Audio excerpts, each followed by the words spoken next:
Hello students, welcome back to our mathematics class.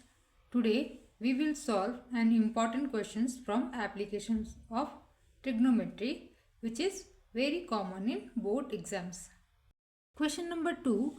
A ladder 10 meter long makes an angle of 60 degree with the ground. Find the height of the wall. First, let us draw a neat diagram. Let AB be the wall, BC be the ground. Let AC be the ladder. The ladder AC is equal to 10 meter. The angle between the ladder and the ground, that is angle ACB, is equal to 60 degree.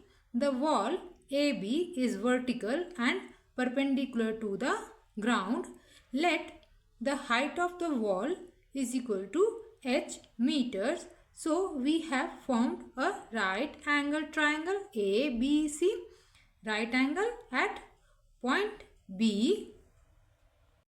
Now observe the triangle with respect to angle 60 degree at point C.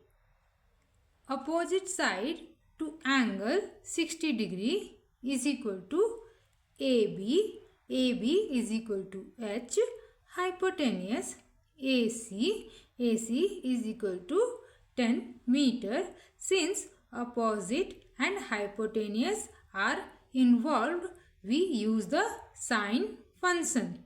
We know that sine theta is equal to opposite by hypotenuse. So, sine 60 degree is equal to AB upon AC. Substitute the value.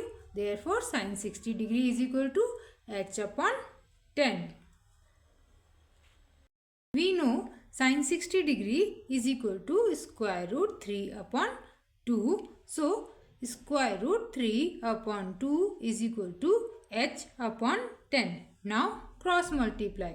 This implies H is equal to 10 square root 3 upon 2. Simplify.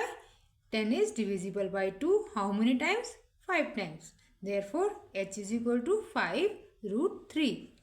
Therefore, height of the wall is 5 root 3 meters. If you found this explanation helpful, like the video and subscribe for more important class 10 maths question. Thank you for watching.